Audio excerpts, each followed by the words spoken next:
Hello guys, ഇന്ന് എനിക്കുണ്ടായിട്ടുള്ളൊരു തിരിച്ചറിവല്ല, എനിക്കിത് പറയാൻ പറ്റുമെന്ന് അറിയില്ല. പക്ഷേ എൻ്റെ ഒരു പേഷ്യൻസ് അല്ലെങ്കിൽ എൻ്റെ ഒരു ക്ലയൻറ്റ് എന്നോട് പറഞ്ഞു തന്ന ഒരു ഫീലിങ്സിൽ നിന്നാണ് എനിക്ക് കിട്ടിയൊരു ഇൻഫർമേഷൻസ് അല്ലെങ്കിൽ ഒരു എന്നാ പറയുക തിരിച്ചറിവ് എന്ന് പറയാൻ വേണ്ടി പെടുത്ത എനിക്ക് ഓൾറെഡി ഉള്ള തിരിച്ചറിവാണ്. പക്ഷേ എനിക്ക് തോന്നി അവർ സംസാരിച്ചപ്പോൾ അതിനകത്ത് കുറേയധികം കാര്യങ്ങളുണ്ട്. നമ്മളത് ഒത്തിരി ആളുകൾ മനസ്സിലാക്കേണ്ട ഒരു കാര്യമാണ്. അത് നമുക്ക് എൻ്റെ സുഹൃത്തുക്കളോട് അല്ലെങ്കിൽ എന്നെ അറിയുന്ന ആൾക്കാരോട് എനിക്കത് ഡിസ്കസ് ചെയ്യണമെന്ന് തോന്നി. അതുകൊണ്ട് ഞാൻ ആ കാര്യം പറയാൻ വേണ്ടി വന്നത് കേട്ടോ.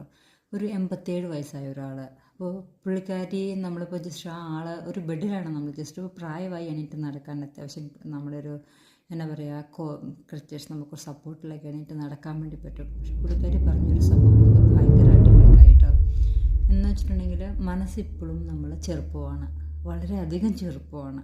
എണീറ്റ് നമുക്ക് ഒരു പ്രായം കഴിയുമ്പോൾ നമുക്ക് നമ്മളിൽ നിന്ന് നഷ്ടപ്പെടുന്ന ഏറ്റവും വലിയൊരു കാര്യം എന്ന് പറഞ്ഞത് സ്വാതന്ത്ര്യമാണ്.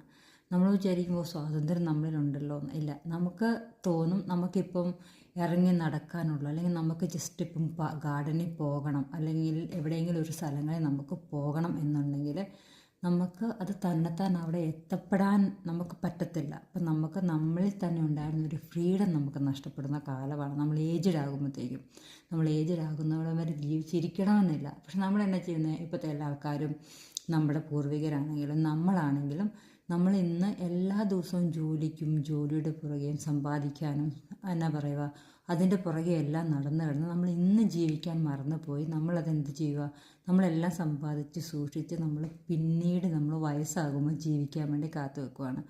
നമ്മൾ ശരിക്കും അവരുടെ അടുത്ത് നമുക്ക് സ്വാതന്ത്ര്യം ഉണ്ടാവില്ല. നമുക്ക് സഞ്ചരിക്കേണ്ടതിൻ്റെ അടുത്ത് നമുക്ക് പോകുവാനും നമ്മൾക്ക് എത്തപ്പെടേണ്ടടുത്ത് നമ്മൾ ആഗ്രഹിക്കുന്നിടത്ത് എത്തപ്പെടുവാനും നമുക്ക് നമ്മുടെ കൈകൾക്കും കാലുകൾക്കും ശേഷി ഉണ്ടായെന്ന് വരില്ല.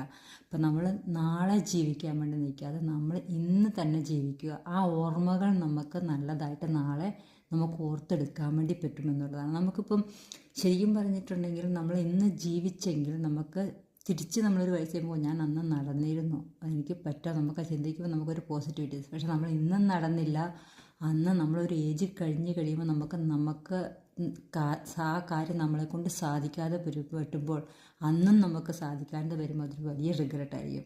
അപ്പോൾ ഞാൻ എന്താ പറയുന്നതെന്ന് വെച്ചിട്ടുണ്ടെങ്കിൽ സമ്പാദിക്കണം, നമ്മൾ ജോലിക്കൊക്കെ ചെയ്യണം, എല്ലാം മാറ്റി വയ്ക്കണം. പക്ഷെ നമുക്ക് സന്തോഷം കണ്ടെത്താനും നമ്മൾ ജീവിക്കാനും നമ്മൾ സമയം കണ്ടെത്തണം. നമ്മൾ ഇന്ന് ജീവിക്കണം, നമ്മൾ നാളെ ജീവിക്കാനായിട്ട് മാറ്റി വെച്ചാൽ നമുക്കതിന് കഴിയില്ല. നമുക്ക് നഷ്ടപ്പെടുന്ന നമുക്ക് നമ്മുടെ ഫ്രീഡം, നമുക്ക് സ്വന്തമായിട്ട് ചെയ്യാനുള്ള ഒരു സ്വാതന്ത്ര്യം നഷ്ടപ്പെടുന്ന ഒരു കാലം വരും.